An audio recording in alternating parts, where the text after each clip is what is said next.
ఓం నమో వెంకటేశాయ. 11వ తేదీ అర్ధరాత్రి అంటే 12 గంటలు దాటిన తర్వాత ఇంకా క్యాలెండర్‌లో డేట్ అనేది 12వ తేదీ వచ్చేసిందనమాట. 12వ తేదీ నాకు అంగప్రదక్షిణ సేవ లభించింది. ఆ సమయంలో నేను పుష్కరిణి వైపుగా అయితే వెళ్ళాను.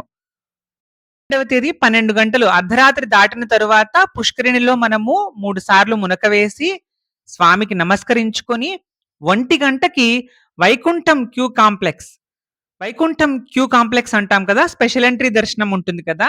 అక్కడికి వెళ్లి మనం లైన్‌లో నిల్చుంటామనమాట. అప్పుడు మనల్ని అంగప్రదక్షిణకి లోపలికి పంపిస్తారు. సో, ఆ టైంకి నేను వెళ్తున్నాను. ఒకటేసారి మనం పంచ కట్టుకొని వెళ్ళాలి. బనీన్ వేసుకోవచ్చు, షర్ట్ వేసుకోవచ్చు. కానీ లోపలికి వెళ్ళిన తర్వాత అవి కూడా తీసేయాలన్నమాట. వెండి వాకిలి దగ్గరికి వెళ్ళక ముందే. కాబట్టి మీరు పురుషులైతే పంచ, కండువా ధరిస్తే చాలు. స్త్రీలైతే సంప్రదాయ వస్త్రధారణలో వారికి కేటాయించిన వస్త్రాలు ధరించవచ్చు. ఆ టికెట్టు ఉన్న వాళ్ళని మాత్రమే ఆ సమయంలో పుష్కరిణిలోకి అనుమతిస్తారు. వేరే వారిని అనుమతించరు ఎట్టి పరిస్థితుల్లో కూడా. అలా టికెట్ చూపించి సెక్యూరిటీకి పుష్కరిణిలోకి వెళ్ళి, పుష్కరిణికి స్వామివారికి నమస్కరించి 3 సార్లు అలా మునక వేసి, అదే తడి బట్టలతోనే కొంచెం తుడుచుకోవచ్చు. కానీ పూర్తిగా తడి లేకుండా తుడచకూడదనమాట. మళ్ళీ వాళ్ళు ఇన్ కేస్ చెక్ చేస్తే మనం తడి బట్టలతోనే ఉన్నట్టే కనిపించాలి. అలా తడి బట్టలతో నడుచుకుంటూ మనము సుబదం దగ్గరికి వెళ్తాము. సహస్ర దీపాలంకరణ సేవ మండపం పక్కన సుబదం ఉంటుంది కదా ఎంట్రన్స్. ఆ సుబదం దగ్గరికి వెళ్తే ఆ సుబదం పక్కన మెట్లుంటాయి. అదెక్కి మనం డెస్టినేషన్‌కి వెళ్ళిపోవచ్చు. ఇక్కడ మీరు చూస్తే ఆ టైంలో కూడా ఇంకా దర్శనానికి వెళ్తున్నారనమాట. 12:30, 1 ఆ టైంకి కూడా స్వామివారి దర్శనానికి వెళ్తున్నారు. ఇది సుబదం ఎంట్రన్స్. సుబదం ఎంట్రన్స్ పక్కన ఉన్నటువంటి స్టెప్స్ దగ్గరికి వెళ్తున్నాం మనము. అలా స్టెప్స్ ఎక్కి అయితే నేను వైకుంఠం క్యూ కాంప్లెక్స్ దగ్గరికి చేరుకున్నాను. మామూలుగా అయితే తెల్లవారుజామున 1 గంటకి మనకు అంగప్రదక్షిణ ఉంటుంది గదా! అదే రోజు తెల్లవారుజామున 1 గంటకల్లా పంపిస్తారు లోపలికి. పంపించి కంపార్ట్మెంట్‌లోకి వెళ్ళముందు ఒకసారి చెకింగ్ జేసి కంపార్ట్మెంట్‌లో కూర్చోబెట్టేస్తారు. ఈసారైతే మొత్తం రివర్స్ అయిందనమాట. అసలు 1 గంటకి ఫస్ట్ లేడీస్‌ని పంపించారు. జెంట్స్‌నైతే అలాగే ఆపేశారు బయట. చాలా సేపు బయటే ఉండిపోయాము. ఇక్కడ వైకుంఠం అని కనిపిస్తుంది గదా! ఇక్కడ టికెట్ చెకింగ్ జరిగిందనమాట. ఇప్పుడైతే మనం ఇంకా వెళ్తూ ఉన్నాం వైకుంఠం క్యూ కాంప్లెక్స్ దగ్గరికి. దారిలో మనకి సుప్రభాత సేవ టికెట్లు ఎవరైతే ఉంటారో వాళ్ళు ఎదురు చూస్తూ ఉంటారు. వాళ్ళిక్కడ ఈ కౌంటర్ దగ్గరనమాట. వాళ్ళని చూసినప్పుడు అనిపిస్తుంది మనకు గూడా ఎప్పుడు దొరుకుతుంది సుప్రభాత సేవ అని. మళ్ళీ మనకు గుర్తొచ్చి అంగప్రదక్షిణ గదా! మనది ఈరోజు. ఫస్ట్ అంగప్రదక్షిణ జేసుకోవాలి స్వామికని ముందుకు నడిచేస్తాం. ఇది ప్రతిసారి అనిపిస్తది ఈ ఫీలింగ్. అలా వెళ్ళి అక్కడ కూర్చున్నాము. ఫస్ట్ అయితే లేడీస్‌ని పంపించారు 1:00కి కరెక్ట్‌గాని. వాళ్ళని పంపించాక జెంట్స్‌ని పంపియాలి. కానీ చాలా సేపు పంపలేదన్నమాట. దాదాపు 1:30, 1:40 అయింది. అది మరి వాళ్ళ టెక్నికల్ ఇష్యూనా? లేకపోతే ముందుకి ఇప్పటికి మార్చారా? ఎందుకంటే ఈ ఇయర్‌లో నేను ఇదే ఫస్ట్ టైమ్ చేస్తున్నాను. 2026లో. 2025కి ఇప్పటికి మారిపోయింది ఈ టైమింగ్ అనేది. 1:40కి అట్లా లోపలికి అలో చేశారు. చెకింగ్ కూడా చాలా లేట్‌గా అవుతుందన్నమాట. ఒక్కరే ఉన్నారు ఎంప్లాయీ మొత్తం లగేజ్ కలెక్ట్ చేసుకోవడానికి. ఇక్కడి వరకు కూడా మీరు లగేజ్ తీసుకోవచ్చు. లగేజు, ఫోన్ అనేది సెపరేట్‌గా పెట్టి ట్యాగ్ చేసి ఇస్తున్నారు. ఒక చోట పెట్టమంటున్నారు. అక్కడి నుంచి మీరు మళ్ళీ కలెక్ట్ చేసుకోవాలంటే దర్శనం అయిపోయాక బయటకొచ్చి common luggage centre Bedi Anjaneya Swamy వెనకల పీఏసీ 4 ఉంటుంది కదా! అక్కడికి వెళ్లి తీసుకోవాలన్నమాట. చాలా మందికి డౌట్ ఉంటుంది. మొబైల్ క్యారీ చేయొచ్చా? లగేజ్ తీసుకోవచ్చా అని. నేను అంగప్రదర్శన గురించి డీటెయిల్డ్‌గా వీడియోలు చేశాను. ఈ ఛానెల్‌లో ఉన్నాయి. మీరు గమనించగలరు. అలా వెళ్ళాక దాదాపు 2:15, 2:20 అయిందనమాట. ఏది కంపార్ట్మెంట్‌లోకి వెళ్ళేటప్పటికి. అందరొచ్చి కంపార్ట్మెంట్ దగ్గర కూర్చునేటప్పటికి 2:30 దాటిపోయింది. 2:50కి అలాగా కంపార్ట్మెంట్ నుంచి వదిలేసారింక. దాదాపు చాలా తక్కువ టైం ఉన్నాం కంపార్ట్మెంట్‌లో.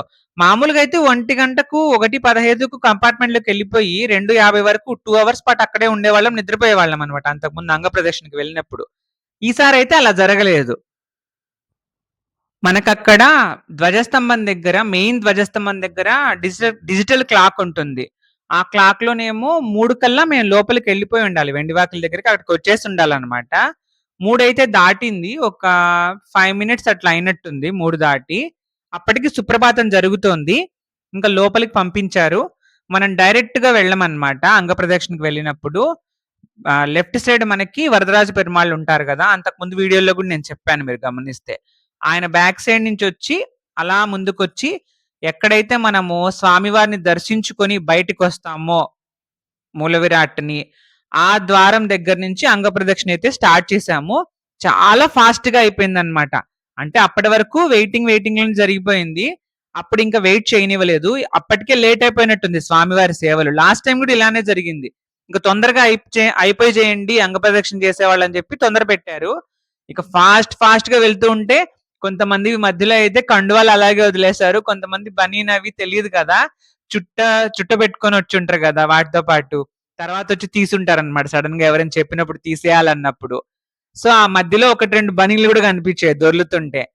మీకెవరికైనా గానీ ఫస్ట్ టైమ్ వెళ్తుంటే అంగప్రదక్షిణకి మీకు కంఫర్టబుల్ ఉంటే గనక ముందు నుంచి బనీన్ వేసుకోవద్దండి.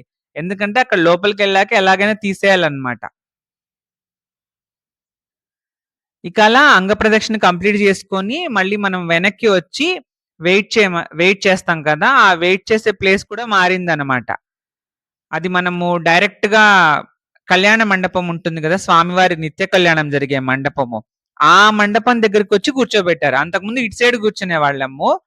ఎక్కడైతే మనకి తులాభారం వేస్తాం కదా! అటు సైడ్ కాకుండా ఇటు సైడ్ కనిపించింది నాకు. కళ్యాణ మండపం దగ్గర కూర్చున్నాము అక్కడ మండపంలో. చాలా బాగా అనిపించింది. ఎప్పుడు కళ్యాణోత్సవం అటెండ్ అవ్వలేదు. ఆ 2 సింహాసనాలు కనిపించాయి. వాటి మీద వెంకటేశ్వర స్వామి మూర్తి కూడా ఉందన్నమాట. అంటే పగలు రోజు కళ్యాణం జరుగుతుంది గదా! కళ్యాణోత్సవం టికెట్ మీద. ఆ మండపంలోనే చేస్తారని చెప్పారు అక్కడున్న వాళ్ళు. ఇంకా అలా చూసుకొని వెయిట్ చేస్తుంటే సుప్రభాతము, మనకు తోమాలకు వెళ్ళే స్వామివారి మాలలనేవి కనిపిస్తాయి. అప్పుడు అందరూ గోవిందా, గోవిందా అని అరుస్తారనమాట. ఆ మాలలు గూడా చూసి దండం పెట్టుకుంటారు. ఆ తర్వాతయితే దర్శనానికి పంపించారు. ఇక యాజ్ యూజువల్‌గా అందరూ ఒకటే దారిలో వెళ్ళాలనుకుంటారు కదా! స్వామిని ఎక్కువ సేపు చూడ్డానికి. అలా ఒకరినొకరు తోసుకుంటూ స్వామి దర్శనం అయితే అద్భుతంగా జరిగింది. నాకు ఈసారి స్వామివారి శంకు చక్రాలు పెద్దవిగా అనిపిచ్చాయి. అంటే స్వామివారి ఫేస్ కన్నా స్వామివారి శంకు చక్రాలు పెద్దవిగా అనిపిచ్చాయి. నేను ప్రతి వీడియోలో చెప్తూ ఉంటాను మీరు అబ్జర్వ్ చేస్తే. ఒకసారేమో స్వామివారి వరదహస్తం కనిపించిందని, ఒకసారేమో అమ్మవారు దగ్గరగా కనిపించారని, ఒక్కసారి స్వామివారి ఆభరణాలు దగ్గరగా కనిపించారని, ఇంకోసారి స్వామివారి వెనక సూర్యుడు ఉన్నట్టు అలాగా పెద్దదిగా కనిపించిందని బ్యాక్ సైడ్ అలా చెప్తూ ఉంటాను. ఈసారి అయితే నాకు స్వామివారి ఫేస్ కన్నా శంకు చక్రాలు పెద్దవిగా కనిపించాయి. అలానే స్వామివారికి వింజామర వీస్తున్నారనమాట అప్పుడు. అంటే ఇంకా స్వామివారి సేవలేవో కంప్లీట్ అవ్వలేదు పూర్తిగా. కానీ భక్తులందరూ వెయిట్ చేస్తున్నారు కదా! ఇంక మా వెనకలే సర్వదర్శనం వాళ్ళని కూడా వదిలేశారనమాట. ఇంక ఫుల్ అంతా క్రౌడ్ పెరిగిపోతుంది. ఆ క్షణం స్వామిని చూడ్డానికే కదా మనం ఇంతగా వెయిట్ చేసింది.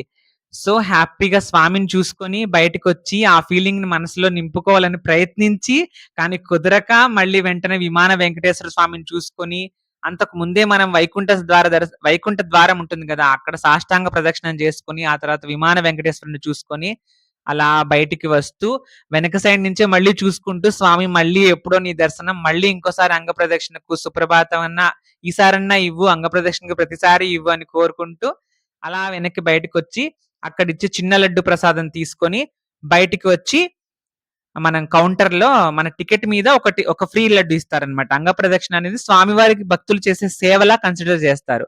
అందుకే ఒక ఫ్రీ లడ్డు ఇస్తారు. అమౌంట్ కూడా ఉండదు అంగ ప్రదక్షిణ టికెట్‌కి.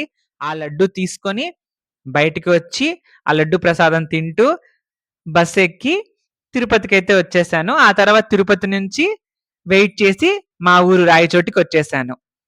ఇది తిరుమలలో నేను అంగప్రదక్షిణ కోసం వెళ్ళి, శనివారం ఉదయం అంగప్రదక్షిణ ఉంటే, శుక్రవారం ఉదయమే వెళ్ళి దాదాపు తిరుమలలో 20 గంటలు గడిపాను. నా అనుభవాలనన్నీ ఈ వీడియోల్లో చెప్పాను. ఈ వీడియో మీకు నచ్చితే లైక్ చేసి, షేర్ చేయండి. ఇలాంటి మరిన్ని వీడియోల కోసం ఈ ఛానెల్‌ని సబ్స్క్రైబ్ చేయండి. అంగప్రదక్షిణ గురించి మీకింకా ఏమైనా సందేహాలుంటే కామెంట్ సెక్షన్‌లో అడగండి. నేను నాకు తెలిసినంత వరకు మీ మీకు సమాధానాలు ఇవ్వడానికి ప్రయత్నిస్తాను. లైక్ చేసి షేర్ చేయండి. అలాగే హైప్ చేయండి. ఎక్కువ మందికి ఈ వీడియో అనేది రీచ్ అవుతుంది. ఓం నమో వెంకటేశాయ. శ్రీనివాస కృపా కటాక్ష ప్రాప్తిరస్తు.